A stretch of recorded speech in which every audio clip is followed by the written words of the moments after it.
Good morning. I'm Jamie Spagnardi, and it's 8:30, so we'll honor your time and get started. And I've placed a copy of our agenda in the chat box for everyone. And on the agenda, you're going to see we have a great lineup of folks today to talk about several things. And we're excited to be together. This is our last network meeting for this semester. And wow, it's hard to believe that we're in the middle of April and soon it's going to be this entire school year will be complete. We have a lot to be thankful for. We were talking this morning, some of us got on a little early, and we were talking about how thankful we are for the sunshine and thankful that the storms are over and thankful that our schools can be in session again and all those things. So hopefully network meetings next year will be able to be face to face, and that would be wonderful too. So let's just start and see if Julia or anyone, Mary, Tyler, anyone from the center has any general announcements before we get started with our agenda. Julia, you mentioned an announcement you learned yesterday when you had an advisory council meeting. Do you want to make that announcement? I'd be delighted to, and maybe this is old news to the rest of you, but apparently the state will pay all but $10 of advanced placement tests this year. So it would be very important for your AP teachers to know that. And if we're talking about AP, I would also say, please make sure that teachers in your district know that we offer one of the biggest AP institutes in the country, and we'd love to have your teachers participate this summer. So that's big, important news for AP. Does anybody else have any general announcements before we start our program? Well, I suppose maybe if you haven't heard already, the funding for Gifted Ed for next year and the next year will be 10 million each year. And although that isn't as much as we'd hope for, it is a move up, and we haven't seen a move up in funding in 30 years. So please thank your legislators for increasing the funding for gifted education. Absolutely. That's what I was going to say. That was what I was just going to raise my hand about, Julia. So thankful you said that. Yes. All of that's wonderful that we have. It's not as much as we'd like, but it's much better than staying the same, which is a decrease. We've had several years of that. It is an increase of 3.8 million each year. And of course, in my pocket or yours, that would be a lot. But if we spread it around for all the school districts, it isn't as much as we would hope for.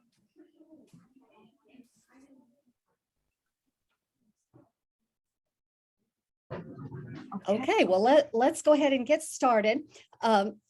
It seems like wherever I go, wherever I meet with teachers, they say things like, why didn't I learn this in undergraduate? I wish I would have learned more about gifted students and how to differentiate to meet their needs in undergraduate. Well, our next two presenters are doing their part to make sure that the students that they teach know about differentiation in mathematics. So I am very pleased to welcome, I doubt that I need to introduce them. I think most of the people in our region know them, but to welcome Dr. Janet Tassel and Miss Jessie Hassan. And they are award-winning teachers at WKU. Janet has earned many awards in her career, and very recently, Jessie Hassan was announced to receive the University Faculty Award for Excellence in Part-Time Teaching. So yay, Jessie. But I'm going to turn it over to them now, and they're going to talk to you about strategies for mathematics differentiation. And as you're getting that ready, if you please click on your agenda, there's an attendance log there. And you know what's special about that attendance log is that it sends you your ELA certificate and for today automatically. So be sure and click on that.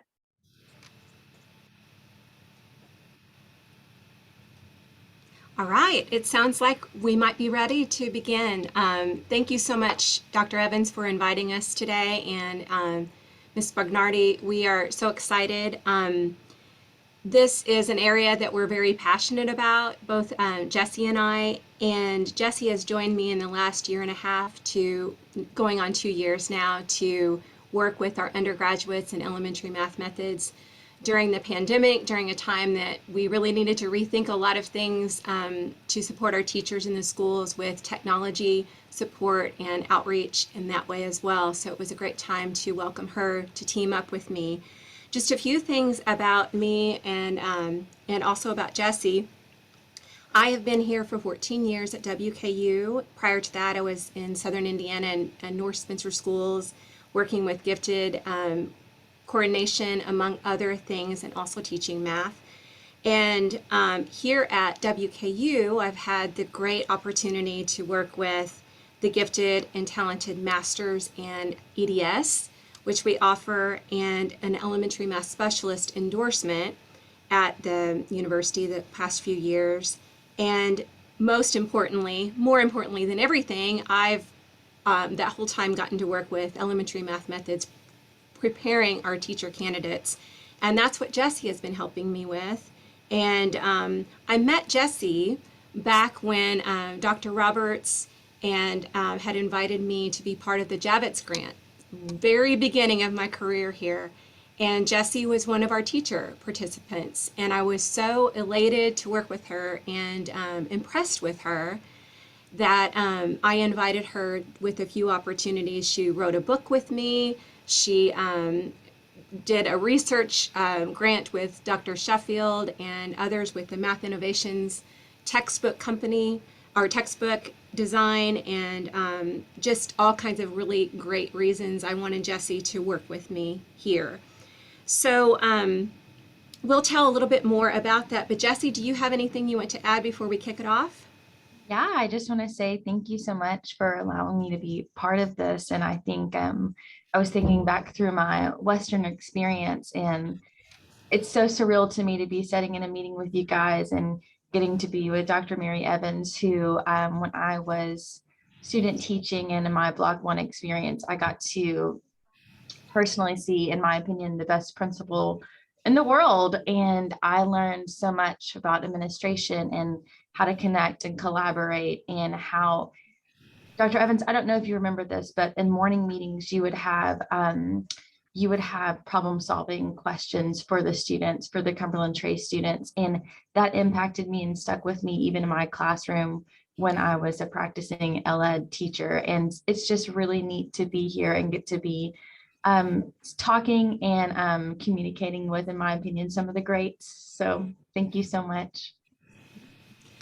Well, and we also, Jesse and I really wanted to do a big shout out to a mentor for both of us throughout this wonderful career that we've had with Linda Sheffield. Dr. Sheffield was involved with us on the Javits Grant and just a lot of other opportunities that she's helped us with. And we'll be channeling her through a lot of our presentation today as well. So moving forward.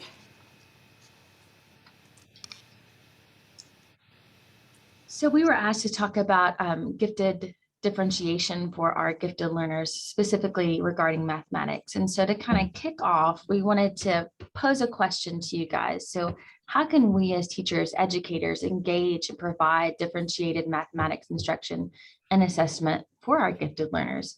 So if you don't mind, we would like our presentation to be interactive. We want you guys engaged with our conversation. If you don't mind, maybe if you would be willing to jot down a few notes in the chat box and let us know what you think concerning engagement and differentiation for those mathematical learners.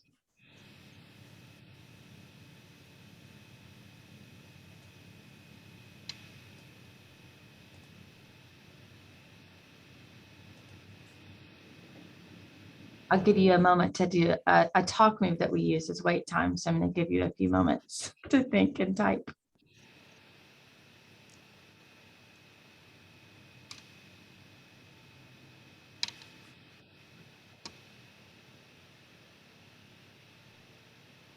Yeah, Yeah, so this is, oh, great. Got lots. Creating STEM activities that incorporate real world problems with targeted math strategies. Absolutely, Elizabeth. To have tasks that are more open. Oh, I'm so glad you said that because we're going to show you how to do that today. Questioning is key. Absolutely. Questioning, discussion, math talks, so important. Self-paced math. Excellent, everyone. And just remember, as we are thinking about this idea of differentiation here, that our brains naturally want to create. And when we allow curiosity to prosper in the classroom, we're stimulating the hippocampus, our synapses are firing, and we're enhancing our memory, and we're encouraging those new learning skills. So we also are wanting to make sure that we're going for that appropriate rigor. And more, we want to make sure that we're avoiding some of the things like more of the same, a different lesson for each student. That's what differentiation is not. It's not necessarily a different lesson for each student. We don't want to use our proficient learners or our gifted learners as tutors. Students working in isolation online or in the classroom. I can remember myself being kind of singled out in 5th grade and working alone and teaching myself mathematics incorrectly. So those can be disasters. Memorization and algorithm practice, we want them to go much deeper in their learning. And it's not as difficult or as time consuming as we fear it will be.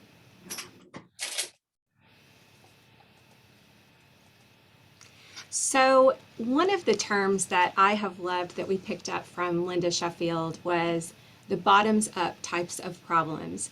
So as you can just kind of picture this, it's the kind of problems that we can engage our students with that really gets them up and engaged and leaning forward and wanting to work with another student or their teacher to talk about the problem. So when we think about this, Jesse and I get really excited about this and helping our teacher candidates with this as well. But we've been in this kind of long-standing traditional kind of mindset with our teachers and even with teacher preparation, where we want to make sure they have a great lesson plan and it has a structure to it. So that structure tends to be I do, we do, you do. And we are trying to get our teachers, especially our teacher candidates in math, to think about the opportunities and times when we want this structure to look like you do and then we do. So giving that exploration time to our students first, and then having the debrief and the wonderful discourse that we should be doing, like Dr. Evans mentioned, questioning is key. It is. But you're not going to have great questions to ask your students if you don't have great problems to get the bottoms up kind of feeling in your classroom. Another thing that we're trying to get our teacher candidates and anyone who will listen to us to think about is the whole notion about instead of asking students what's the answer, when we've gone through this amazing problem, to what's the question, and even turning things around in what we provide to our students. So you might even go in and be able to say the answer is 27. What is the question? And the richness of that and the infinite number of ways that students can come up with questions is just delightful. Another turn that we're trying to take is, instead of answer the question, to question the answer. So something that we discuss with our teacher candidates as well is, oftentimes, especially with gifted learners, you will have this sense of they'll give you an answer and it doesn't match the answer that you think you were looking for. And the students, if you turn it around and say, well, why did you get that answer? Tell me about the question you were answering. And oftentimes there will be this event of they changed in their thinking and they're providing you a correct, deeper response to a different question than you were asking. We have to always think about that as teachers. So remembering, again, the brain is craving creativity and novel approaches. So where are we getting that into our classroom? problem solving and the push in of problem solving, whether it's daily or often, is so critical for all learners to have a place at the table, but especially stimulating differentiation and getting a connection with our gifted learners. So we want to try with you and illustrate what we're talking about when we say bottoms up problem. And we're going to share one with you that we actually do with our students, our teacher candidates. So as an example of what's the question versus question the answer, and making some connections to this. So we will see this understanding from our teachers often that, word problems, as long as I get word problems into my classroom, I'm problem solving with them. But if you look at this question, Bindi and Arden have 2 cats and 7 owls. How many animals total do they have? What happens when our students read a question like this is they oftentimes will look through and they'll find the numbers and they'll see total and they'll think, well, I just know I have to add 2 plus 7 and I have a total of 9 and I'm done. It was a right there answer, one way to do it, and not much thinking involved. So we're wanting to take it a little bit deeper.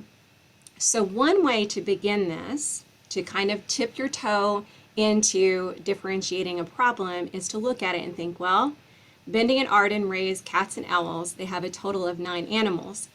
So what could the question be? So, and asking the students, what are some ways that you could show me that you have a total of 9 animals? What's the question? So does anybody have a thought? You can unmute and say, tell me what's a question that could come from this next?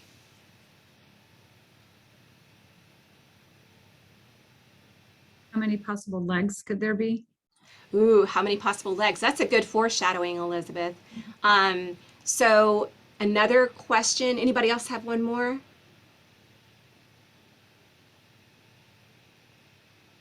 Do you think there are more cats or more owls? Ooh, okay. So getting into the possibilities of what could be some proof for that. Another combination or another question might be, how many combinations of 9 animals might there be?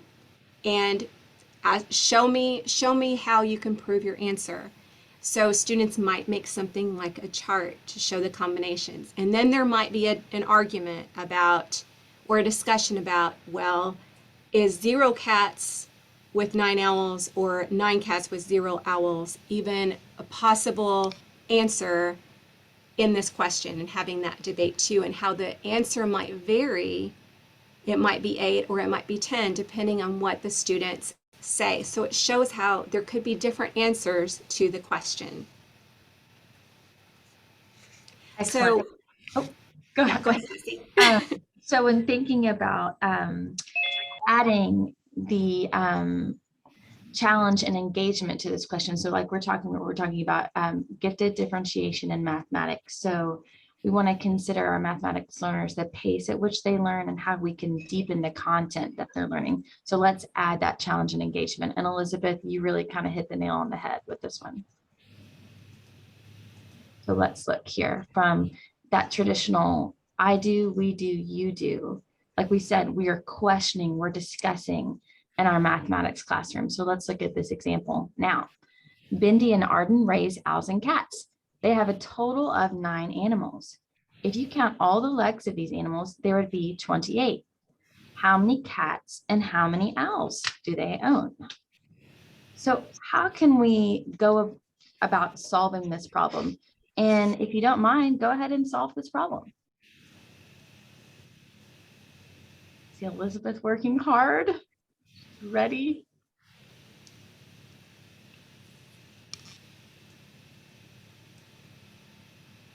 And you can post your response in the chat box.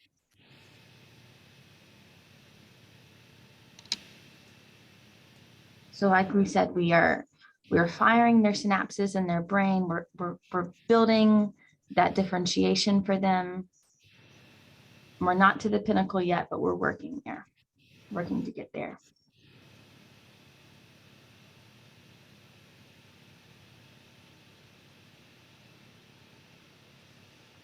Okay. And then Janet, will you go ahead and go to the next slide? As we're thinking. So at this point, I want to think about with this type of problem, it's kind of a raising the floor, lifting the ceiling. What strategies could students use? What strategies did you use to solve the problem? And we kind of have a level of sophistication here, right? And so all of these strategies are viable options for this problem. And when we do this with our pre-service teachers, we ask them that they consider at least 2 strategies. And so we give them toothpicks and marshmallows, but we don't tell them what to do with them, right? We're not GPSing them through the problem, okay? We give them paper, pencil, toothpicks, marshmallows, and we say go, okay? And we've had some creative ways in which they've used these manipulatives. Actually, in my last class, I had 4 different groups and they used the toothpicks and marshmallows. They all got the same answer, but they all approached the problem in very different ways. And so oftentimes, with our gifted learners, you might have the student who, boom, can understand and write that equation, okay? But when we ask them to show us 2 ways, if they build the model or, draw that visual representation, it's allowing them to think about those multiple ways in which we can get to the problem, because there might be another problem in which they can't just easily create the equation, right? And so when we allow them to provide multiple strategies to get to the equation, it helps them to deepen their understanding of the problem. And so these types of problems, when you allow for that raising the floor, opening the ceiling, the possibilities really are endless here. You use guess, test, and revise. Jamie, I feel like people kind of knock the guess, check, and revise. I call it, instead of guess and check, I like to call it guess, test, and revise, because it can be a sophisticated mode. And oftentimes these problems, such as the 28 legs, or you might see it when we're comparing nickels and dimes and a total amount of money here, students use that guess and check, and then they're able to create the problem. So it's really building that pre-algebra skill as well when we use guess, test, and revise, which is exciting. Okay, Janet. Just one thing, I noticed that we have guessed, check, test, and revise, which would be a really fun strategy too, I'm sure. But we'll get that, so everybody know that we do mean guess on that number 1. We've done this 1,000 times and we didn't notice we had that misspelled. But another thing that I want to add to what Jesse is talking about is we are also looking for the spectrum of sophistication in their strategies and really pushing our teacher candidates to notice that the most beautiful answer sometimes can be a hands-on visual or a structure, but a more complicated abstract solution might be the most sophisticated that we're trying to prepare our students to understand as well, with maybe 2 equations, 2 unknowns. So kind of move on from here. And then here are a few strategies kind of brought to life, a visual representation for you to see here.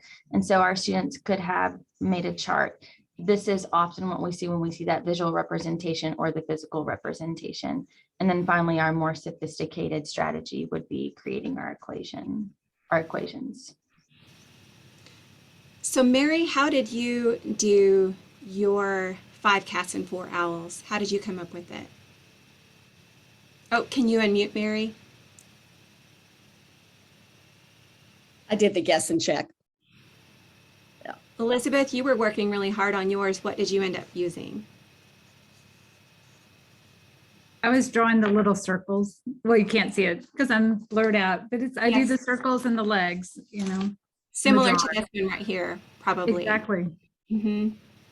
We really like this one because the students can all start out with drawing the 9 animals with 2 legs each, and then go back through and add in more legs to define where the cats are. So that one's fun, or of course the chart. And then as we're building here in this type of problem, the pinnacle here is having students to create their own problems. Okay, so they can modify as they see fit. And so we have our pre-service teachers after they complete the activity to try a problem of their own, and then they think, peer share, and share their problem with their friend, and then they solve. So this was one example from a student that we liked, and it was the toy store has a number of bicycles and tricycles for sale. Casey counted a total number of 60 wheels at the toy store. How many bikes and how many trikes are for sale? So students are deriving, creating their own meaning from the problem, and then asking others to solve. And so this questioning technique, as they're answering, and we had the bottoms up question and the you do, we do, that whole time as they're solving and creating using those multiple strategies, we as the teacher are observing. That is the best way to formally assess, right? We go from table to table and we get an insight, we question, we ask them to tell us what their thought process is, right? So we're able to assess what they're thinking here. And then finally, them creating their own problem as well. So another thing that we really want to see in our classroom as we're developing the culture for anybody in our classroom can become a future mathematician. We're really trying to get our future teachers' heads wrapped around that is something everybody needs to have a seat at the table. So with especially tapping into our gifted and differentiation overall, we want to make sure we have productive struggle in the classroom. Like Jesse mentioned earlier, we don't want to GPS all of our students through every one of the problems or swoop in and save them. We want to make sure that we are allowing for that feeling of accomplishment and encouraging discussion. And I think in our classrooms, sometimes when I see my students observe, I think our natural instinct when we don't know the answer, what do? We as teachers, we Google it, don't we? Or we go seek a friend. We really steal student learning when we do that. And so when we allow that productive struggle to occur in the classroom and give the moment for them to set with that problem, to get comfortable with that problem, and it is okay to fail. Failing is how we learn. So I just wanted to reiterate that, Dr. Tassel. For sure. And you just made me think of something, Jesse. And like Mary brought this up earlier too, we want to be thinking about the types of questions we're asking. And there's a couple of things that come to mind. We want to make sure that our teacher candidates, our teachers, are asking questions that require more than a yes or no response. So that's like a baseline way to know that you're at least above that in your questioning. And another thing is you want to ask a question, to Jesse's point, that Alexa or Google could not answer. What is authentic about the questioning that you're having or the problems that you're putting in front of the students that will push them above and beyond? Real world problems are messy, and it shouldn't be the type of problem that you're putting in front of the students that they can go through and find keywords and pick up total and know, well, I'm just going to add it together. That's on us as teachers to make sure we're getting the good problem in front of them and asking the good questions for the discussion.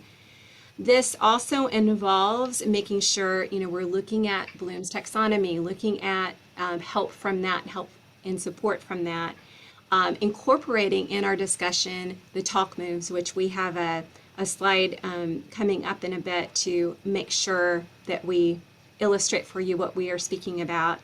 And we want to, not just teaching students keywords. Keywords can be a problem because they don't always mean what you think they mean. So we want to be careful about teaching that strategy to our students. And we want to make sure we're deepening and extending their understanding and their learning. Another term that I heard a few years ago when I was doing some professional development at GREC, there was a presenter in the other room. I wasn't even in his session, but everyone was abuzz during the break when we were all kind of joined at the snack table. They were mentioning that he had coined the term, instead of productive struggle, but productive perseverance. And I love that because it's not just focusing on the negative part of it, but what's the positive part of really where we're going. So that's something else maybe you can think about today as well.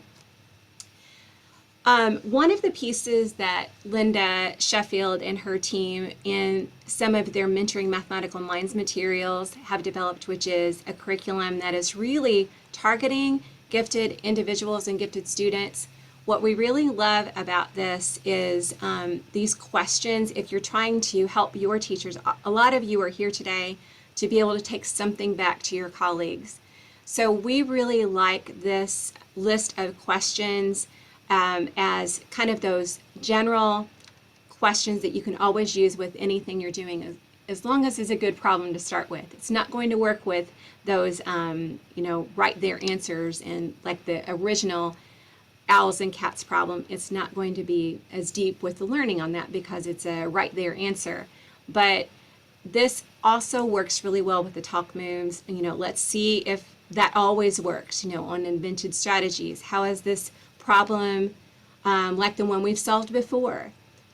So some things to think about on that. And then gifted differentiation allows for productive struggle or productive perseverance, as we've learned, and encourages that discussion. So thinking about if you're a practitioner, do you allow for that productive struggle, perseverance to take place in your classroom? And are you allowing students to discuss, talk, create those viable arguments as they manipulate and make sense of the problem solving question that you're giving them before them? And so this resource is one of the most helpful resources I think that we can give to you guys. And it kind of makes sure you're covering those last two prompts that I just asked you. Are you creating viable arguments? Are you allowing that productive perseverance to take place in your classroom? So these are talk moves. And so we use these with our pre-service teachers. And it's a way that we can build that muscle, that questioning muscle for them. And we practice this a lot in our classrooms, and they take this out in the field and they practice as well. So Janet, do you want to talk about revoicing? Then we'll kind of switch back and forth. Sure, and I know that we're getting close on our time, so we'll be mindful of that. But a couple of shout outs to a few of these on, and again, this is with Linda Sheffield and her team. This really is prevalent in their materials as well. But with revoicing, it's when you hear a student, let's say Mary said something earlier, and I really, as a teacher, wanted to point out something about her answer that I loved, that I wanted the whole class to hear, but I could reiterate, revoice what Mary said, and maybe even add on or fine-tune her answer so that it's, again, building that culture of future mathematicians. When we get into rephrasing, this is when you're asking and building that culture of students listening to one another and getting the students to restate someone else's idea. So let's say that Elizabeth said her brilliant answer with drawing her cats and owls. And then Jessie, let's say, was one of my students that was struggling in the class or didn't have great math confidence at the moment. I could ask her, because everyone knows Elizabeth's going to be nailing great answers. So I could ask Jessie to rephrase something about Elizabeth's answer that she connected to or just wanted to share in her own words. Yeah, and the rephrasing really helps all your students to stay engaged with the conversation. And we want, when we have a math talk, it's not effective if students are not listening and paying attention, right? And so it's really cultivating these talk moves in your classroom. And so it's a practice, almost like you would practice your routines and your procedures in the classroom, right? These talk moves are practiced. And then when you do this weekly or a few times a week, by Christmas, they do these talk moves beautifully. It's really neat to see it in an effective classroom. And so our reasoning, our third move here is, in rather than restating as in talk move 2, this is where they're creating those viable arguments, okay, like we talked about. And we can agree and disagree and still be respectful and polite with one another, of course. But the agree, disagree can be, thumbs up, thumbs down to our chest. It can be a small movement like that, but asking the why. Okay, so that creates that next level of thinking. So Elizabeth, gave her answer. Janet, what do you think about this? Why do you think this? Okay. And so it allows them to create those viable arguments with one another. And with elaborating, some of you may have used this before with add-on. It's the same thing. Our students sometimes use the add-on, or the teacher can go like this to get more elaboration from the student. So a lot of hand signals go really well with this as well. But getting the student, if Julia said, had a really great answer, but I wanted to know a little bit more about her thinking, I could ask her to add on, or I could say, Tyler, can you add on to Julia's example? And we can deepen that a little bit, and we can go on and on with that, with adding on and cultivating really great answers. And then, of course, the wait time, which we've tried to model well today. But we also, one of the things that when Linda, it was fun to work with Linda Sheffield over the years, because the wait time, this strategy, this move kind of evolved as well. And it's more than just wait time. And if we were all in a classroom together, we could do this, but it's not, it's individual wait time. And then we can have you all partner up with the discussion. And then rather than cold calling you from your own personal wait time, you have, if Mary and Julia were together on their wait time, then Julia might want to share something that Mary said, or vice versa. And that is something that is really a gift with wait time. And I think wait time, you would think it would be the easiest move to do. We as teachers sometimes feel awkward in the silence. And so I would encourage you in your classroom to allow that think process time. I had a student ask me yesterday, he was like, how long do you do the talk moves for, Mrs. Sung? And I'm like, well, I can really beat a dead horse, so we can talk for as long as I want to. And so just monitoring the pace of your talk moves are important as well when you utilize them in the classroom. Very good point. Just a couple other resources that we want to kind of put a nod to in the rest of our presentation. We have these question stems that I think I learned about these back in the beginning of the Javits Grant with Linda Sheffield, and just how I have a poster of this on my cart. And these work with any really great discussion in mathematics. So make sure that you are taking these back to your teachers. This is a great resource. And another favorite of ours that has come out recently, I don't know if the publication date is on here, but again from Kendall Hunt Publishing, which is a great partner in gifted education. This is something from Linda and Dr. Johnson's material, where they took the standards for mathematical practice, the 8, and added a 9th one, that is solve a problem in a new way and ask new questions to investigate. So if you think about how you have the 8, which are wonderful, they're K-12, but if you can add that 9th one in and really getting the students to be doing the problems in more than one way, asking the questions, it's really cultivating, again, that opportunity and entrance for students to become and think like a mathematician. So, of course, we are WKU through and through, Hilltoppers. We love our partnership with GREC, and we just wanted to make sure that you all know about our new masters and advanced teacher education. And Julia Roberts and I have several students that are using their masters for a stackable design of a gifted endorsement with the elementary math specialist endorsement as well. And then they do a research capstone where they put it all together. And we have the teacher tuition rate discount that we want to make sure and let you all know about. And we have so many resources, and we're so excited because Enrich is here today to tell you about their site as well. And we have the Math Viking on the last page, which is a place that you all need to visit to learn about other resources as well. But we have, just a big thanks to Linda Sheffield for all of her mentoring and guidance through the years. Thanks, a big thanks for that. And if you have any questions or follow-up or ideas of what you would like to see more of your teachers coming out with, be sure and reach out to Jessie and me. But that is the end of our time. We went a couple minutes over, so we'll pass it to you, Mary. All right. Well, thank you so much. I love this great reminder of all these talk moves from that Javits experience that we had with Linda Sheffield.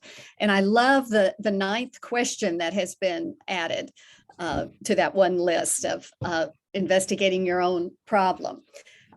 Thank you both so much for sharing these strategies with us. It just makes me excited thinking about gifted children sitting in these classes that won't be bored when they have these kinds of mathematical opportunities that are so good, you know, for all children, but our gifted kids are the ones that, you know, when they have those very basic problems, they just want to beat their head against the wall. These kinds of strategies will challenge them so much. We thank you all so much. Does anybody, I don't know if you all will be able to stay longer. Of course, you're welcome to stay longer, but I know you all are busy. Does anybody want to unmute and ask any questions before we go on to our next presenter?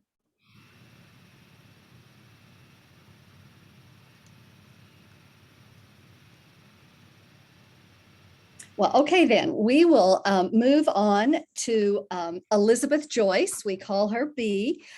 She is our newest person at the Center for Gifted Studies. We drafted her from Florida, and we are so glad to have her with us. And B, why don't you give a little bit about yourself, a little bit of your background before you start talking about Enrich. Sure. Thank you, Mary. And I'm happy to be here with you guys. I keep checking because I'm new to Zoom to make sure I'm off mute and all that stuff. So bear with me if there are any technical difficulties, because it's likely. I did just move here from Florida. I grew up in Bowling Green, so I'm returning to the wild weather of the spring here, which it's got to get warm at some point. I'm just waiting. But I was a newspaper journalist for a very long time and switched into gifted education really based on an experience with my children, who were the kids that were bored and getting in trouble in school a lot. So it just based on that, I decided to make a career change. And then in my work as an enrichment teacher, our gifted in Pinellas County schools was a one-day enrichment. The students came to us for the entire school day, but we were still tasked to cover the ELA blocks and the math blocks that were built into their schedules.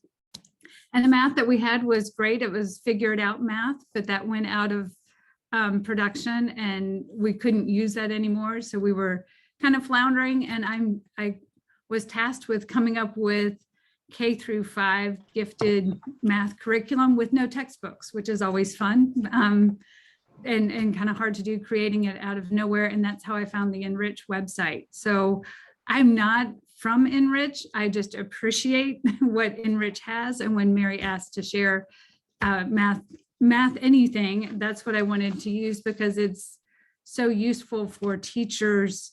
And then for the gifted students, they do a lot of what we just talked about that is good for gifted students is kind of built into the Enrich tasks. So that's what I'm going to share with you today. And then just hop in and holler if you have questions. I'm trying to see if this will start. Are we started? Let's see. You guys should be seeing a giant red screen that says The Wonderful World of Enrich. Yes, we So see we'll it. go from there. So Enrich is enrich.maths.org. It's a joint product of the math and teaching faculties at the University of Cambridge, which is what I love most about it, because it's designed to help teachers teach math. And in my experience, we did have a lot of teachers, for whatever reason, in the elementary level that can be intimidated by kids that solve math problems quickly. They aren't comfortable for whatever reason, fractions freak them out.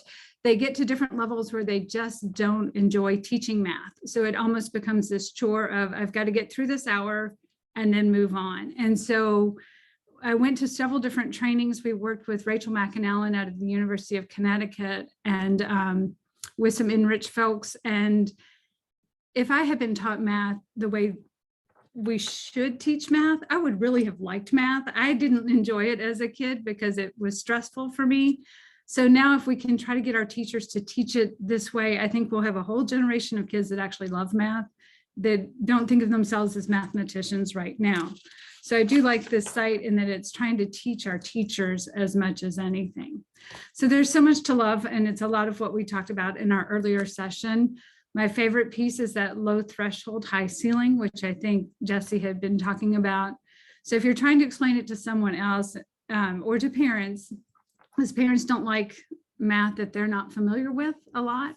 So we'll say it's like tic-tac-toe.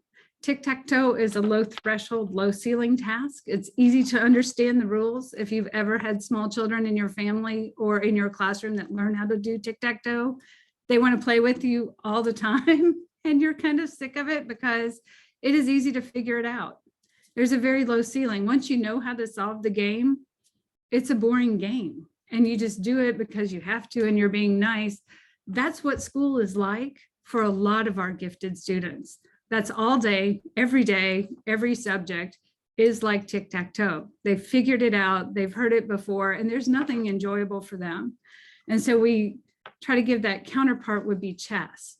Chess is more difficult, the threshold's higher, but we as teachers are really good at scaffolding. So we can lower that threshold to let anybody into this game, right? But it has a very high ceiling. You can play chess for years and you still haven't topped out.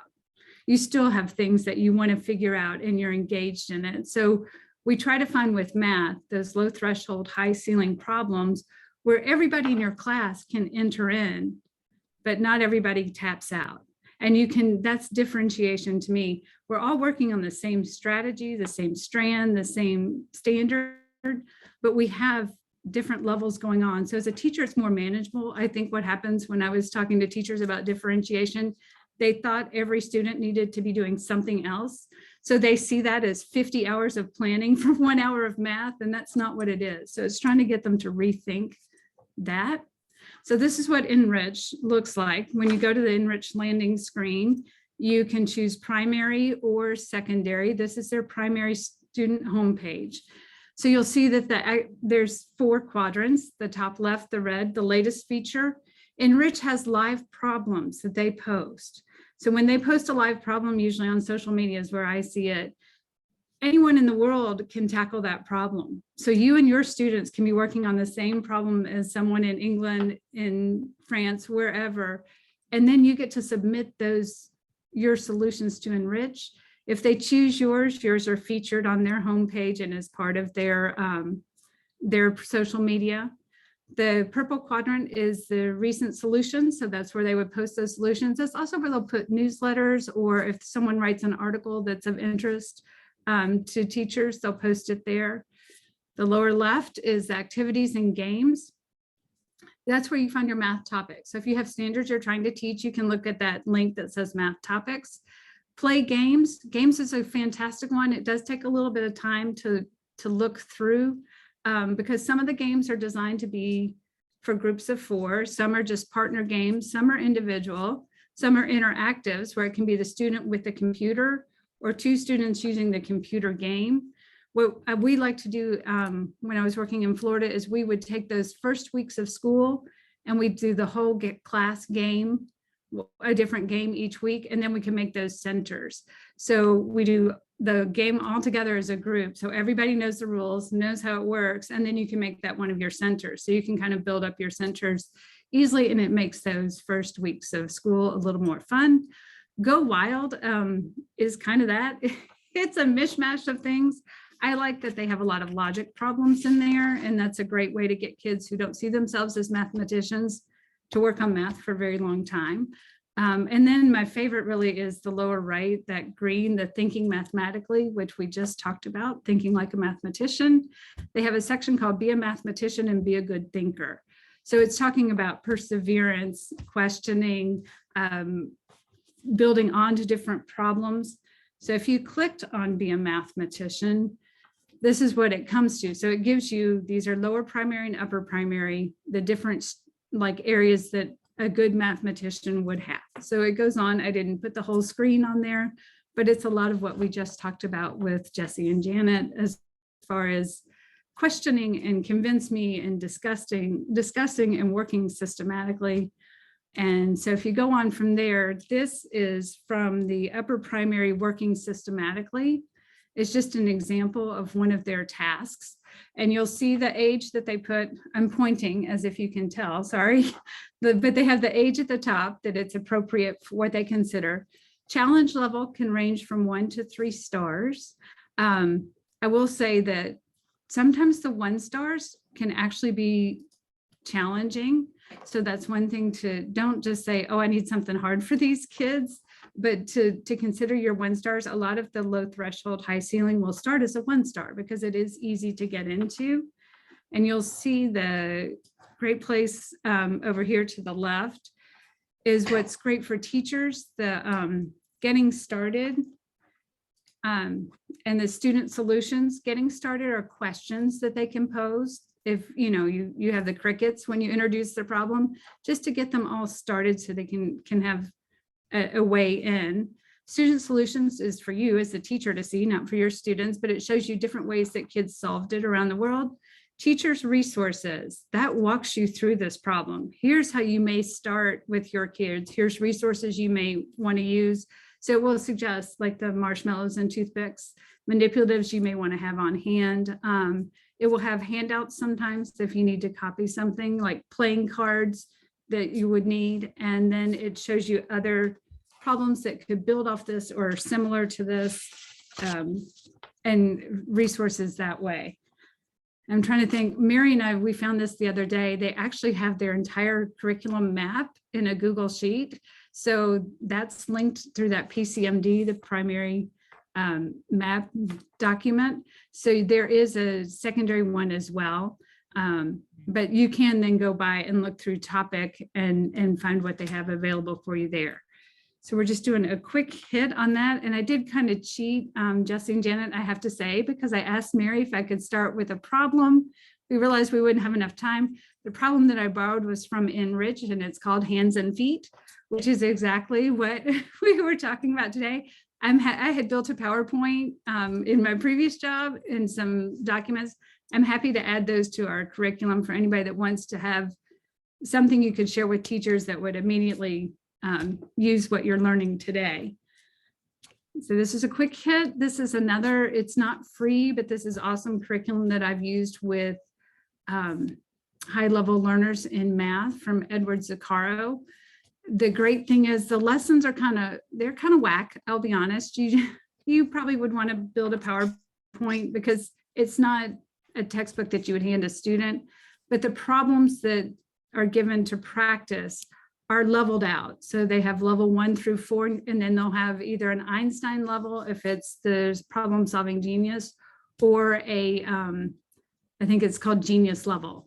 So the problems are truly challenging. I would always work them, and I recommend that for any of your teachers. Always do the math before you try to teach the math, and then you know which problems are hard. I believe it was the elementary one where I got stuck on number 4 of lesson 6. And I told the students, y'all, I got stuck on number 4 of lesson 6. If you try it and you get to a stopping spot, come to me and I'll give you the answer. Because that's what I did. I looked up the answer in the back of the book and then I was like, oh, that's how you solve it. So I did that with regularity with kids in my class that would struggle, and they would try, and they had to give a good faith effort. But then I would always be happy to give them the answer and let them figure it out backward, because they're still learning math and they're being successful at math. And that's what we're really looking for.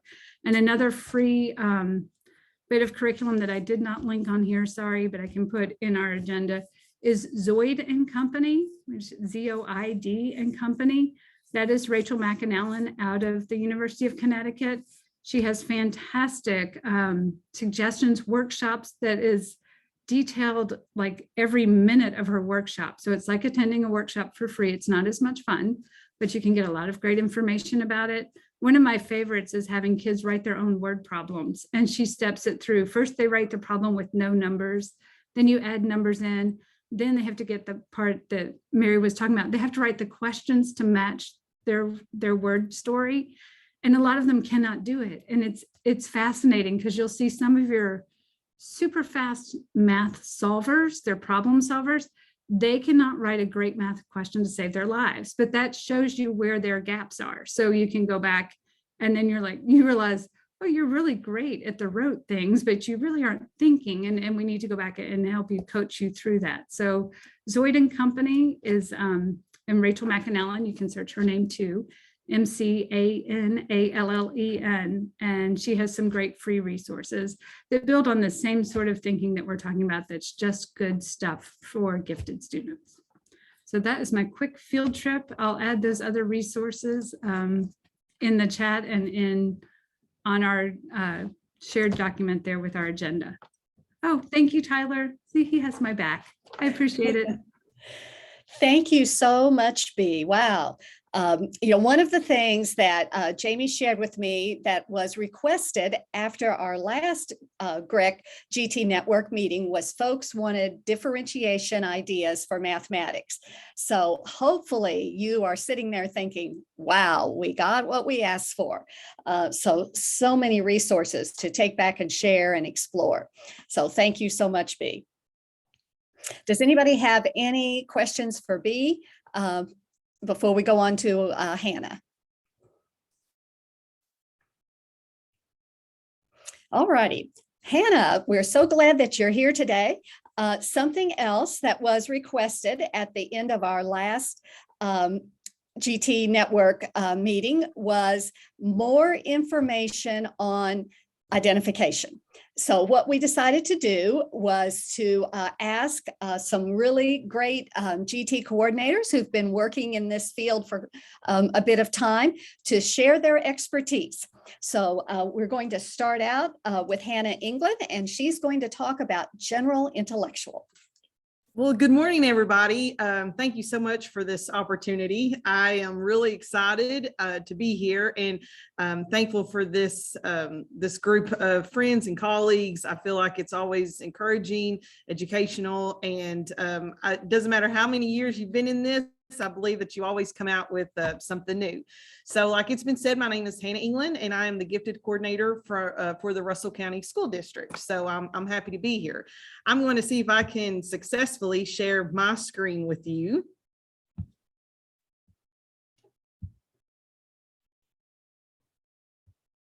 Do you all see my screen? Yes, we do. Okay, great. Let me get this.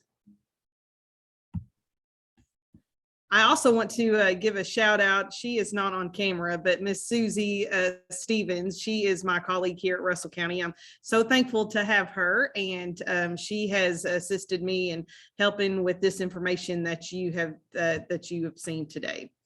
So whenever I was asked to present maybe on some assessments that districts can use to identify general intellectual ability, kind of what Miss Susie and I went for is what we know that's out there. And then we kind of focused our presentation on what we utilize here in Russell County. So hopefully, whether it's something that we use or something that we present, that you can take it back and it could be helpful for you. So if you look on Infinite Campus, actually, this is where we had got these suggestions on the gray sheet that we all complete for students who we identify. These are the suggested general intellectual ability tests that will come up. I will not name them all. Most of you have probably heard of all of them, but these are the ones that are an option that you can choose from. I cannot speak to all of them because like I said, being in Russell County, we have focused on a couple of them, but these are on, like I said, on Infinite Campus on the gray sheet that you can choose from. So if you are looking for a new test or one to test for students, these are some that are mentioned that you can choose from. But I can speak to the ones that Russell County uses. And I feel like Miss Susie would agree that we have had great success over the ones, not only here locally, but even just with them being a national norm test. So we'll start first. I kind of just want to give you, we utilize here in Russell County, the Neglarary and the COGAT. And as you can see, the Neglarary is something that whenever I was in this job, the coordinator before me had already had these two established, and I found that they were easy to use, gave us great information. And so we continued those. The Neglarary, one reason we love this is because it is a nonverbal measure of GI. So we like this if you have students, even with as ESS, that they're able to take this assessment without any of a hindrance possibly. I also like it too, because this is something that there's not a lot of cost in, that once you can get the books, which we've had for a few years, and then you do the score sheets, they're very quick to score yourself. And I'll get to that in just a second. But this is a 30-minute assessment, so it's very quick and easy to administer. The standard age score, what you're looking at is a 132 or higher would be considered gifted. And the tests are administered, or we here in Russell County administer at the beginning of our 4th grade. I know some districts choose to administer at the end of 3rd grade, but with this Neglarary, we use the test booklets and we're able to score it within district. Ms. Susie has created using a grade cam that with the answers, because it's the bubble in, so it's very easy to score. So that's one reason among many that we like to use the Neglarary. But then our main focus, of course, we also give the Neglarary as a blanket test to all 4th grade students coming in. We also give the COGAT test, and many of you, I know I'm not saying anything new on this, but like I said, I can just kind of speak to what we use, and we've been using the COGAT for many years. Some information about the COGAT there on the screen. It praises the development of students' reasoning ability. So it's going to be divided into 3 sections: your verbal, your quantitative, and your nonverbal cognitive task.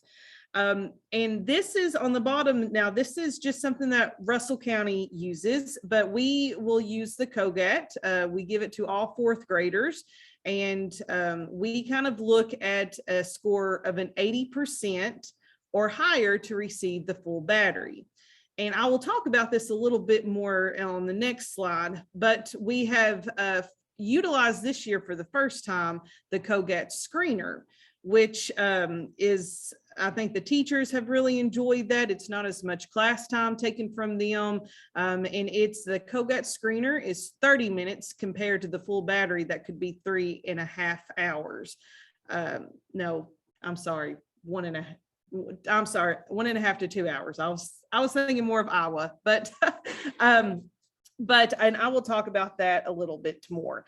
But I did notice whenever doing some research on the COGAT, there is an article that I posted on the slide deck that I will give that to you.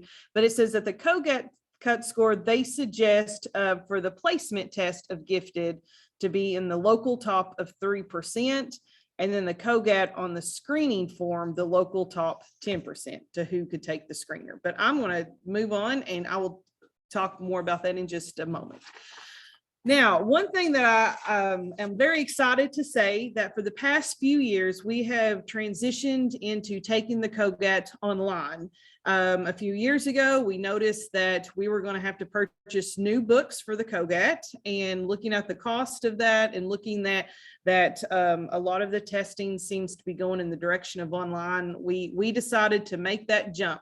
Ms. Susie was able to find out more information about it. We presented that to our board, and it was a learning curve for everybody because I am not tech savvy whatsoever, but it was a humbling experience, but a great experience in trying to administer the COGAT online. So I'm going to speak on that behalf right now because we've really had good success with it. And if that's one thing I can encourage is the administration of the COGAT online. The company that the COGAT you can go through is the Riverside Data Manager. And once you reach out, and I've got the contact information at the end of this presentation, you can reach out to Laura Wilkin, I believe. Yes, Wilkin, and she will talk with you. She's very easy to communicate with. And once your district decides to purchase it, then you and the testing administrator, not necessarily the proctors, but the administrators and the IT department would set up a few trainings for how to administer the online testing.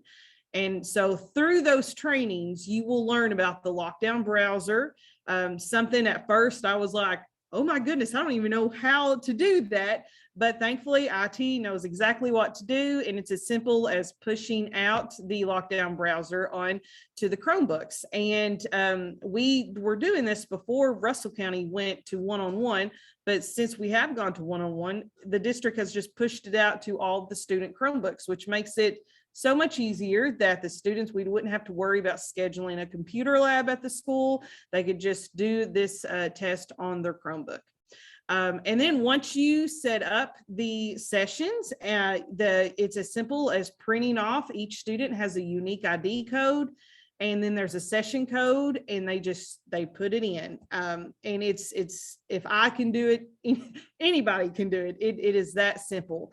But some more information regarding just COGAT in general, that is where the article, I have attached the article, Cognitively Speaking, and it will give you headlines of just questions that people have asked about the COGAT, maybe the format of the COGAT. So if you have time later, that would be a good article to look at. So here we created a positive versus negatives, and you can see our positives truly outweigh the negatives. We have had great success before with the paper COGAT. We would complete it and you'd have to wait like 4 to 6 weeks for the scores to return. Well, since the students are taking it online, scores can return within the 24 hours. It's available not only in English and Spanish, but you can also, it says numerous languages too. So we were able to provide that without having to schedule a translator for our ESS students. You can allow one to administer multiple subtests simultaneously. So Miss Susie would be taking one class, I would be taking another class. We were able to administer the test at the same time without any issues here. And as you can see, as reading through, you can choose to administer proctor-led or self-led. And we did the self-led, where the students would just have headphones. They would listen to the instructions that were being read to them. And we cannot speak highly enough about their customer service. We had issues to where, and this is going to sound like a negative with the issues, but it's a positive. If something on our end wasn't working, or we just was not familiar with it enough, we didn't know what to expect, we would call them, and while we were taking the test, they were able to fix it on their end. So very good customer service. And then one thing that I love, that I think is genius, that I think, man, K-Prep needs to do this for all students, is that when a student finishes early, or while you're logging in or the other students are logging in, students has a draw screen. So it's literally taking their cursor, they can move it around, they can draw pictures. And so, this would even be a good opportunity to even look for creativity, students that are coming up with creative drawings. So like 2 birds with 1 stone there. But I think it's genius, because as soon as a kid finishes early while others are waiting, that they have this draw screen that is available. And then this is talking a little more about the screener. This is the first year we have utilized the screener, because before we didn't know a whole lot about it. But so instead of giving all 4th grade the full battery, we just give the screener, which is, like I said, 30 minutes, 10 minutes each for verbal, quantitative, and the nonverbal sections. And then the students who have taken the screener, that if they score high enough, that we give them the full battery. The COGAT already takes into place the 3 sub tests, so they don't have to retake those, but they would just complete the rest of the battery.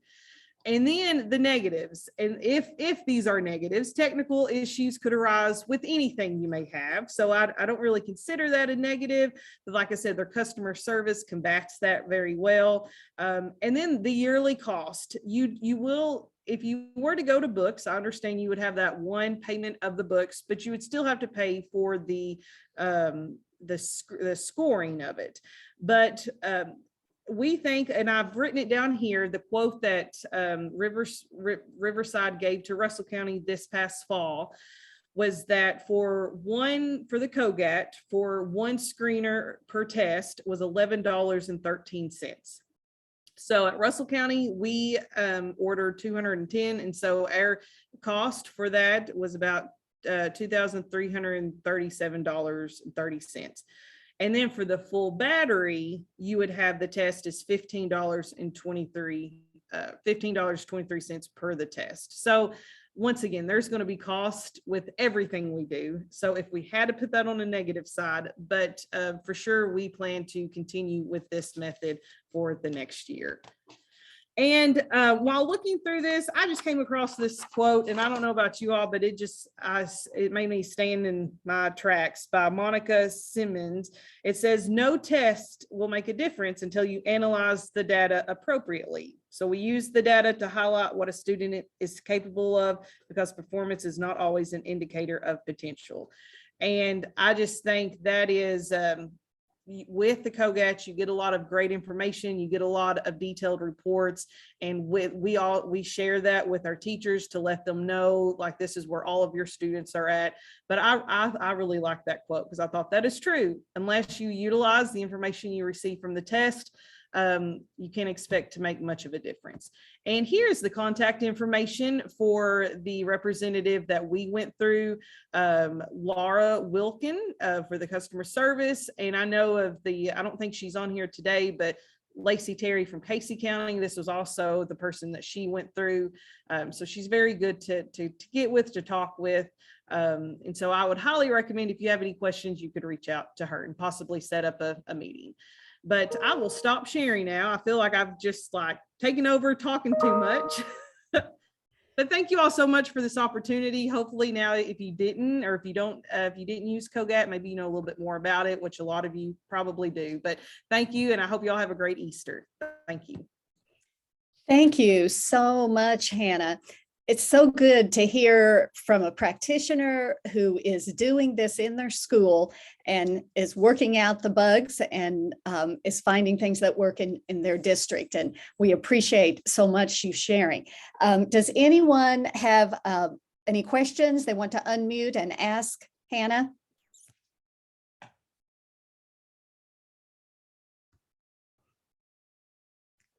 Well, as you do think of questions, feel free to put them in the chat. And when Vicki finishes her presentation, I thought we would go into breakout rooms where you all can share some ideas and ask questions in a little bit more informal setting, maybe. So thank you so much. Next, we're moving on to Vicki Cooper from Allen County. And Vicki always has wonderful ideas and things that she shares when we're together. And we asked her to pick an area that she felt comfortable with. And she said she'd like to share about specific academic aptitude. So thank you so much for your willingness to share, and it's all yours. Hey, thank you, Mary. Yeah, when Dr. Evans asked me, I've been doing this for so long, and it was like, well, sure, I'll do that, not a problem. But it's kind of interesting because we've actually in our district have been looking at doing some things differently, and kind of that point where we've done the same for so long, we just want to evaluate and make sure that what we're doing is the best. We want to make sure that it is working. I mean, we are under identifying students because of a lot of different things. So we are really focusing on some things with that. So with our assessment, that's another thing we're looking at. So Mary, when you contacted me, we were just in the process of looking at different tests and things. So I'm going to share with you all some of the changes, what we have done and what we're beginning to do. And then I can keep you updated from here on out, seeing what we find out when we actually do this. If you want to go ahead and just to recap very quickly, of course, specific academic aptitude, we require a norm reference test of 96th percentile or 9th stay. And then another test to supplement it. We use the K-Prep and things like that as a supplemental because it's not a norm reference. And then obviously jot downs, teacher recommendations, all of that to identify. And with our district, we meet in the fall and spring to review and identify students. And then PTP students, primary talent pool, are identified monthly at the building level by the GT committee. You can go ahead. So what we use for specific academic, we're getting ready to move to Scholastic Ed Development series with math, reading, social studies, and science. This is actually their core battery. We have been using the Terra Nova CAT survey ever since I came on board. Dr. Meg Crittenden was there at the beginning, and that's what they had used. So that's what we just always used.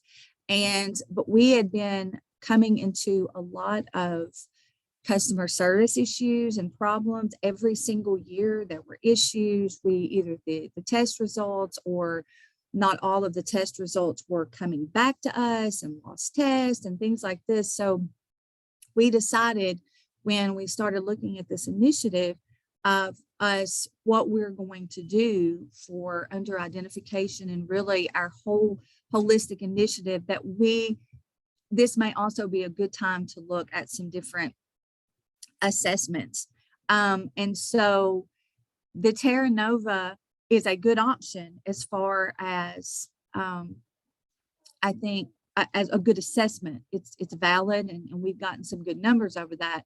But we've also had a lot of logistic issues that has caused some problems. So that's one reason why we were moving on. Now, I would have chosen the Iowa,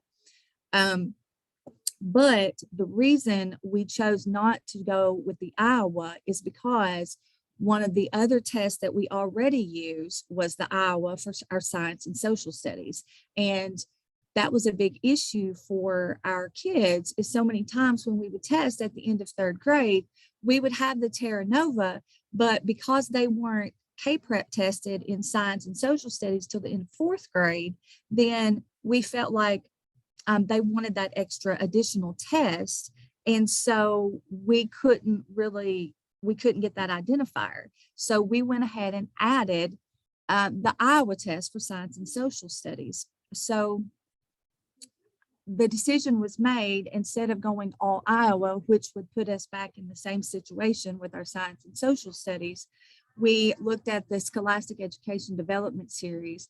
One reason, because their customer service is out of this world, and we've always had really good luck with our torrents for our creativity. And I looked on this and did some research, and they have a good track record with being valid. And we have just begun testing and working on them. And there's actually some parts of it that I actually really like. There's a listening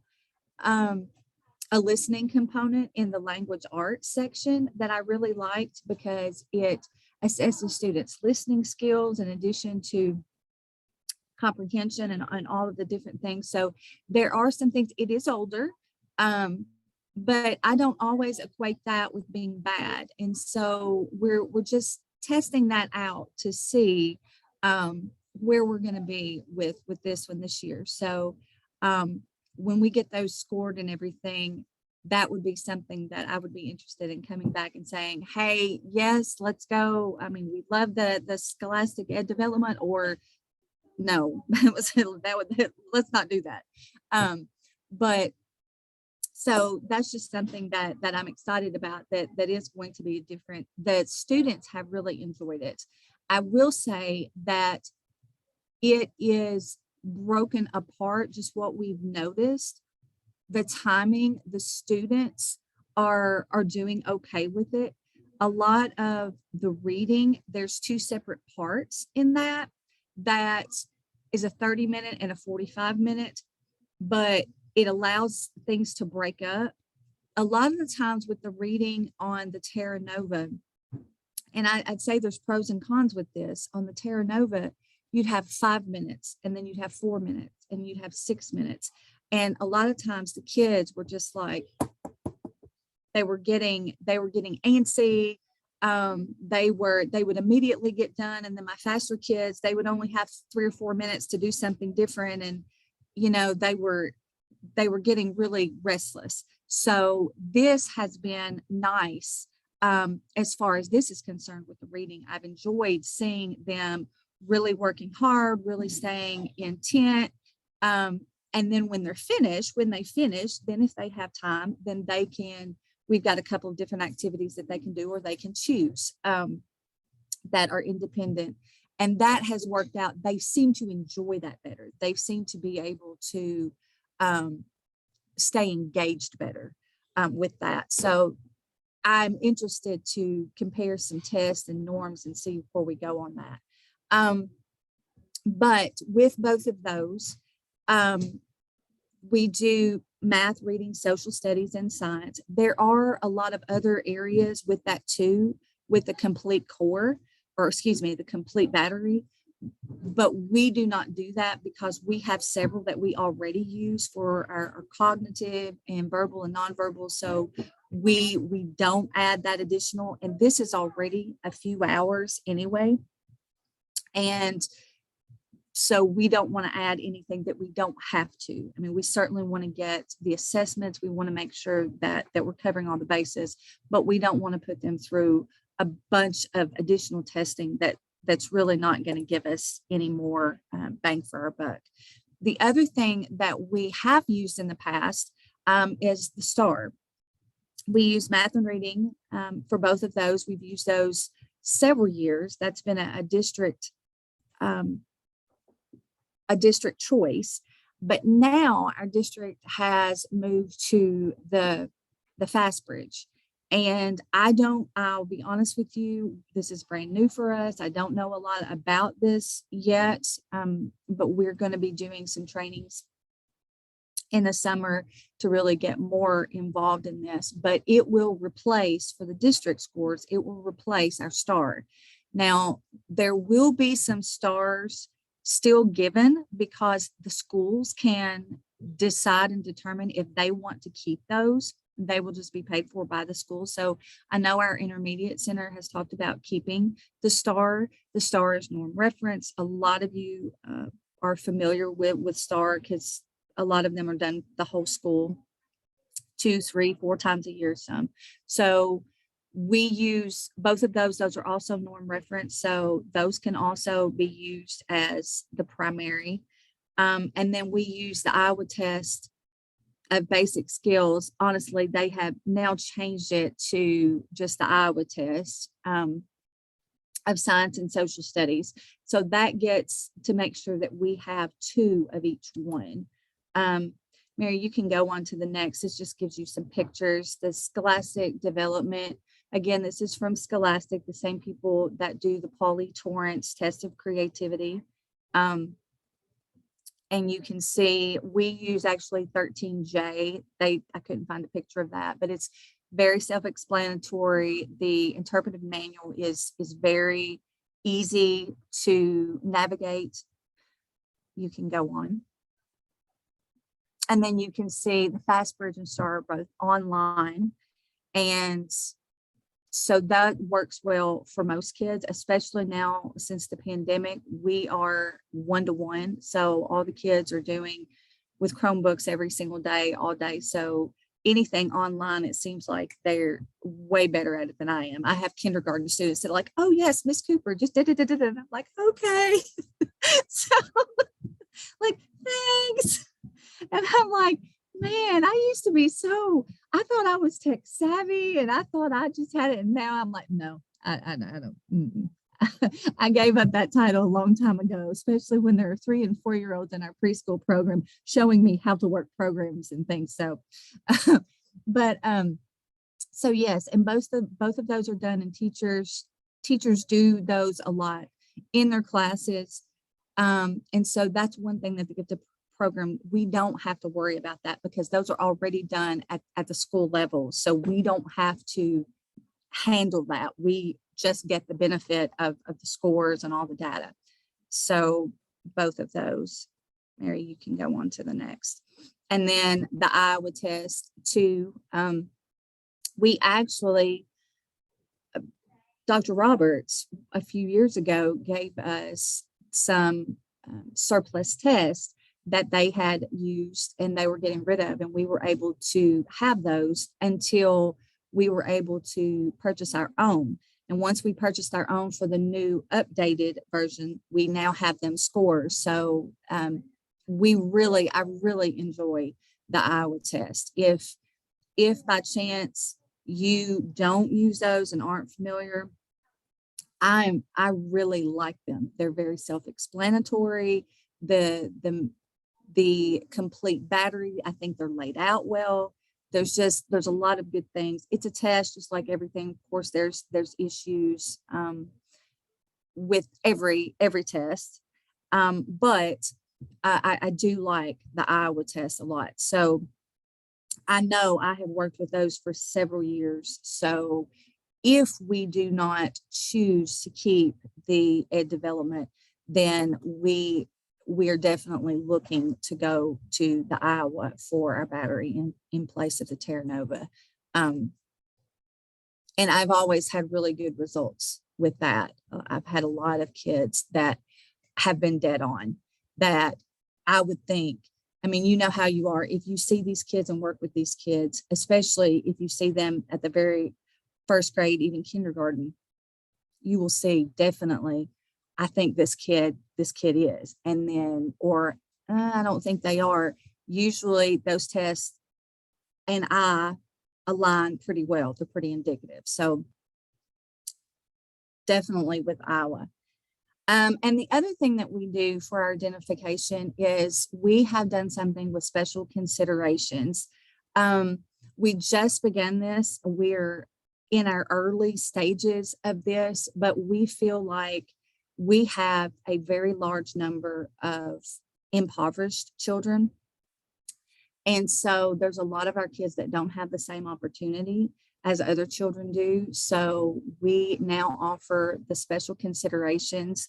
And I won't read all of this for you because I know most of you probably have something very much the same way, but it is important to know that with all the assessment and testing, that when we are identifying, we also look at these other things as well.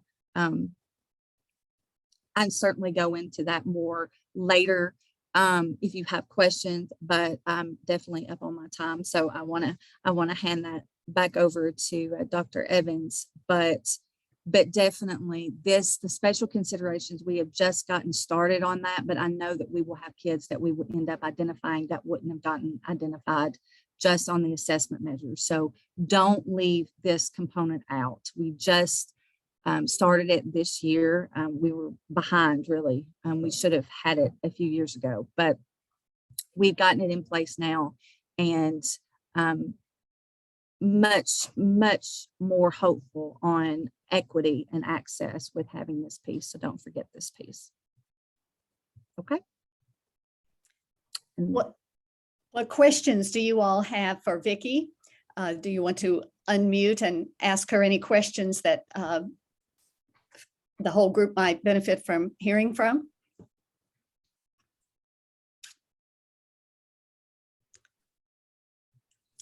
Well, thank you so much, Vicki, and we really appreciate hearing your tried and true ideas from what you're using in your school and how you're switching from one to the other, and your reasons why, and it keeps those of us who are not in the schools up to date on what the new things are. I had not heard of the FAST bridge, so it'll be interesting to see how schools are going in that direction.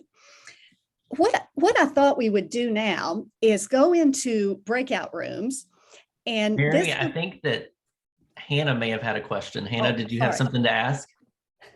go Yes, Hannah. I'm sorry I couldn't get unmuted quick enough, so I apologize for that. And I thought, well, I'll just wait. But Miss Vicki, thank you for presenting that. And we were really glad to see kind of specifics when it came to the special consideration. And so is that not necessarily the definitions, but the details listed under each area? Was that something that your district kind of came up with, or did you get that from KED? We actually got it from Fayette County. They are doing a lot of, actually, I think it was something that we did with Greg last summer. And I started looking more, but no, that is not ours. We actually borrowed that from them. And then I looked at other counties, and Simpson County also has one that looks very similar to this. So we just kind of took the several ones that were around and looked to see what would really work with us and that we could look at. So that's kind of where we are. We didn't reinvent the wheel. No, well, I was going to say, Miss Susie and I was really impressed with that, because sometimes those can be gray areas. And so we kind of like the more details in there. So thank you. You're welcome. This is actually the sheet that we use now that's in our identification. I changed it up a little bit, but it actually on the sheet itself, and I'm happy to send it to you. It's in our handbook. This is just a place for them to have in their referral for them to check those items, if those are items that they see that they need to check. And so when we get them, we can really look at that and tailor and talk to the teacher more and review that as a committee, and we can really delve in. Now, I will say that a special consideration typically does not run under the identification with the same kind of timing. Like, for example, if you have the assessments and all of that stuff, you'll put that in, you'll bring it to the committee. We'll be able to tell and look at that and say yes or no, based on our criteria and our policies. Special considerations is not the same way, because we really study that. We study their situation, we study what's going on, we do classroom observations, we almost like a case study, individual basis, to make sure that we are looking. So sometimes that can take the whole school year. But we keep building and looking. We don't want to miss them. But we want to make sure that we're doing everything that we need to do, and we don't put them in a situation where we put them in too soon, and then the rigor and things are way too hard, because we don't want to overwhelm them, but at the same time we want to make sure we don't miss anyone. So that's kind of where we are on that. And we have not identified one this year on special considerations, but I do have a couple of teachers that have asked about it, and they're going to start. So I'm really excited to see where that's going to take us. Thank you. I would like to add, this is Renee Lackey. I'm almost positive those descriptions of special considerations are on the KD website. Okay. They are in several of Kathy Anderson's presentations, her slide decks of presentations and trainings that she's done like over the last year or two. So I do believe those have come from KD. They very well could have.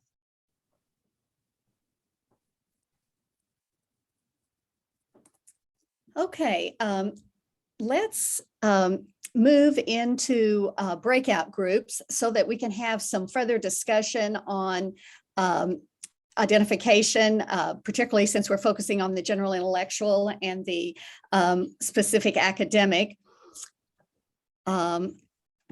I'm not seeing on mine the breakout groups. So Jamie, can you divide us into, let's see, there looks like there's 23 of us. So why don't you divide us into about 4 breakout rooms? It sounds And great. let's go into those breakout rooms for, let's see the time here. As you all can tell from looking at the agenda, we won't get to everything today, but that's okay. We want to do a good job with what we do have, and we'll just push the other things over to our next network meeting. But let's, why don't we go for about 6 minutes? And here's the task in the breakout rooms. Discuss within your group what you are doing with general intellectual and specific academic. Raise any questions that yet need to be answered. Have someone in the group be like a spokesperson that will come back and maybe share something that someone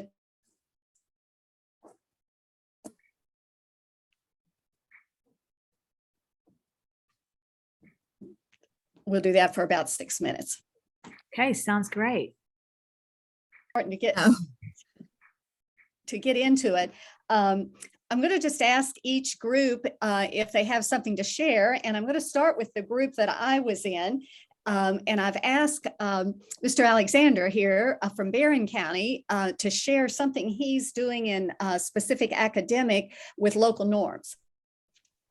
Yes, so our schools use MAP testing, and this year we've been really trying to push using those local norms and creating those. And I believe I found some kind of spreadsheet that someone created, and I think it's on KDE's website and all in like the gifted section.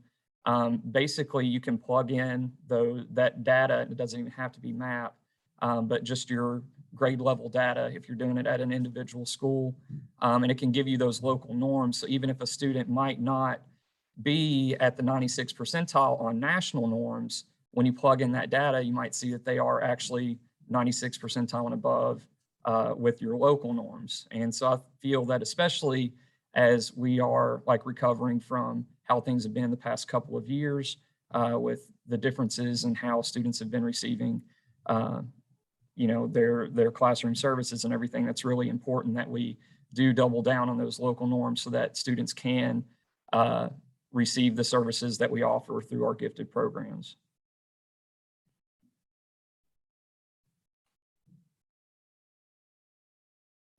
Thank you for sharing that. Would another group be willing to share? Mary, in my group, I didn't ask Renee to share this, but I thought that it might be worth mentioning. Renee, could you talk about your district's move to, I think you called it CASE, and the challenges that you all are seeing with that? Okay, to be honest, I am not familiar with CASE at all. Mr. Roberts, I don't know if you've heard of it. Apparently it is it is based on assessing state standards and progress toward that. There is not a national norm associated with it. So our district for years has given the STAR, which has helped us. We give Iowa 2 at certain grades, but that's kind of just a backup. Students take it 3 times a year and we can get some nationally normed scores in reading and math. But our middle and high school went to CASE this year, so we don't have any national norms with that. And I have heard that our elementary possibly will be going to it next year. So that kind of puts us back at ground zero of trying to figure out some other assessments we can use. We've also been looking for some type of assessment that we can use as a backup in reading, math, social studies, and science as well, because we only give the ITBS at 4th, 6th, and 9th grades. So we are, if anybody has any insight to something else we could utilize at the grades in between that, or new students coming in, I'd love to hear your thoughts.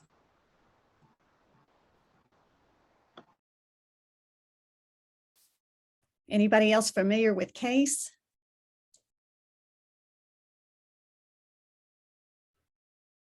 We'll have to see what we can find out about that. Any other group have something to share?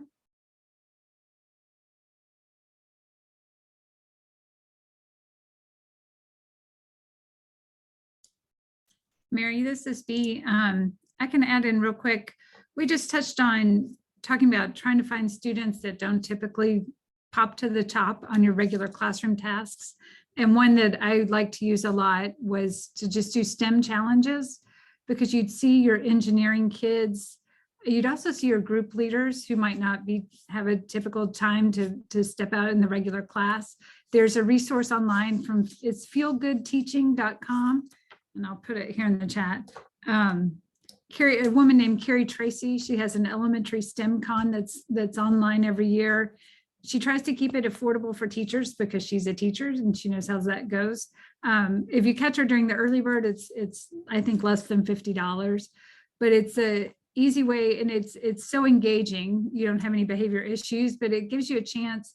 Sometimes you'll see some engineering done by students that makes you think twice. And if all the value that you take back, we would do it with whole group of kids that were identified gifted and kids that weren't. And sometimes you would see somebody that stood out that no one had nominated in our process ever. And you could ask the teacher a little bit more about it. If nothing else, it gives them a different way to see that student who might be kind of a pain in the classroom in a lot of other ways, but it gives some value where they start thinking, well, wait a minute, maybe I can get to them in a different way. So I popped that in the chat for you. Thank you. Okay, let's move on to Jennifer Wilson right now. She has just a short presentation, and we want to be sure and get this in, that she talk about Project Launch Plus. So Jennifer, you're on. Thank you so much, Mary. It's been a great morning. We've had so much information that I've benefited from because I am not in the classroom. So this has absolutely been wonderful for me. I'm going to try to share my screen here so that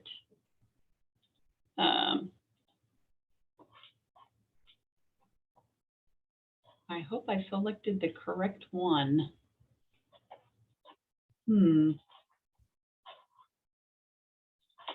I don't know why it's not coming up when I hit share.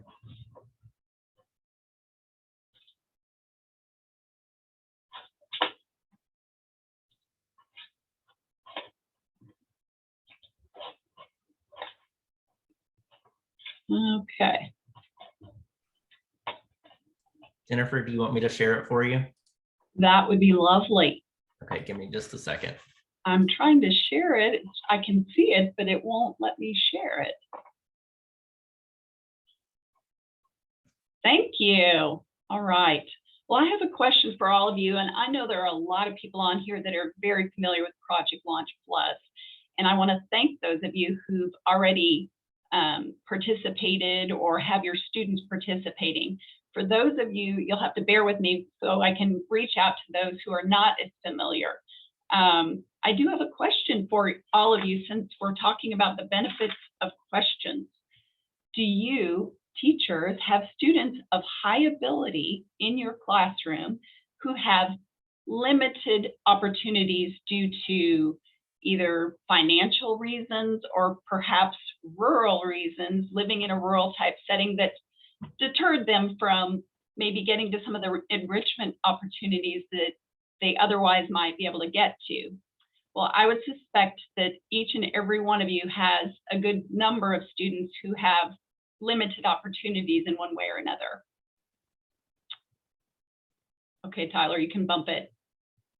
Thank you. We are looking in this grant. We have a grant that we're partnering. The Center for Gifted Studies is partnering with Johns Hopkins University, and our very own Dr. Julia Roberts is co-PI along with Matt Makel, who is at the Johns Hopkins University. And the main purpose of this grant is talent development, and not just talent development, but talent development for students of high ability who have had limited opportunities in the past. So if you have students that are currently in the 6th grade who fit the 90th percentile on a grade level standardized test in at least one area, which would be either in math, science, English, or reading. They do have to live within 3 hours, and of course, that's our whole GREC region. And students who have had limited opportunities, whether it's due to low income financial challenges or perhaps living in a rural setting. Click.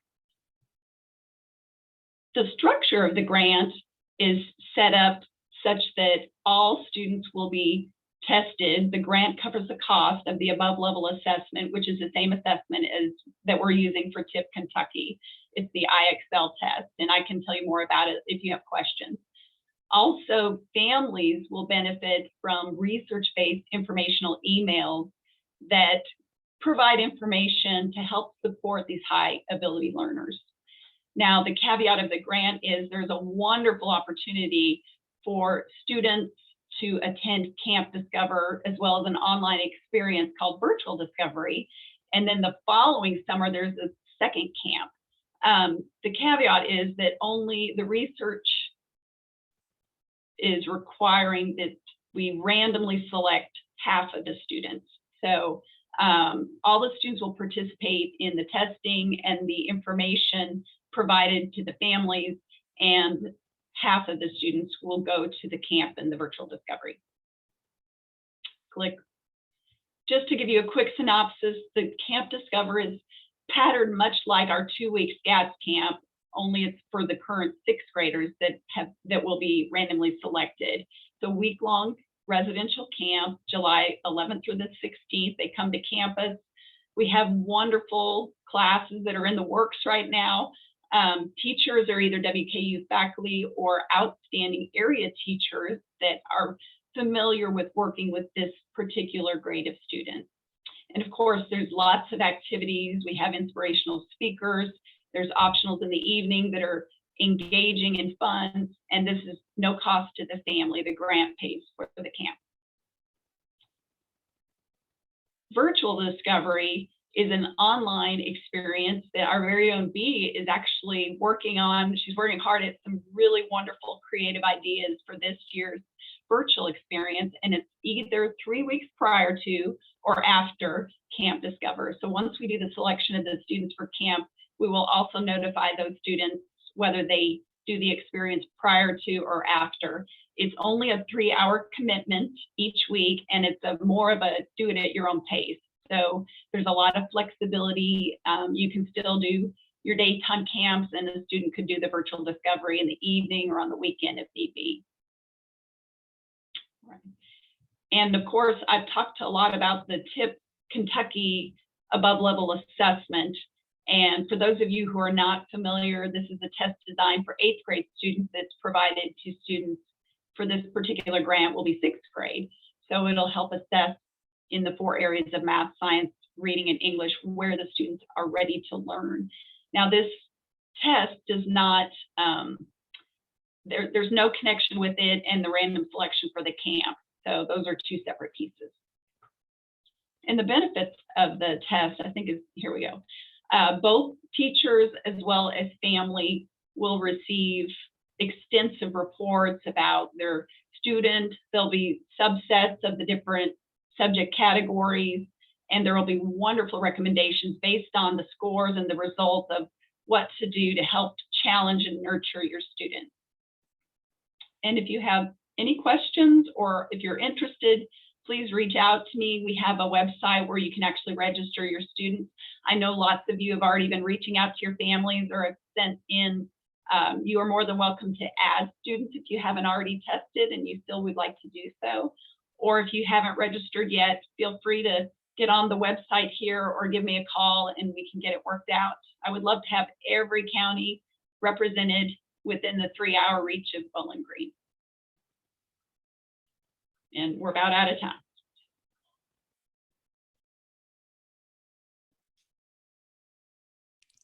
Such a great opportunity. I certainly hope that we can have each county represented.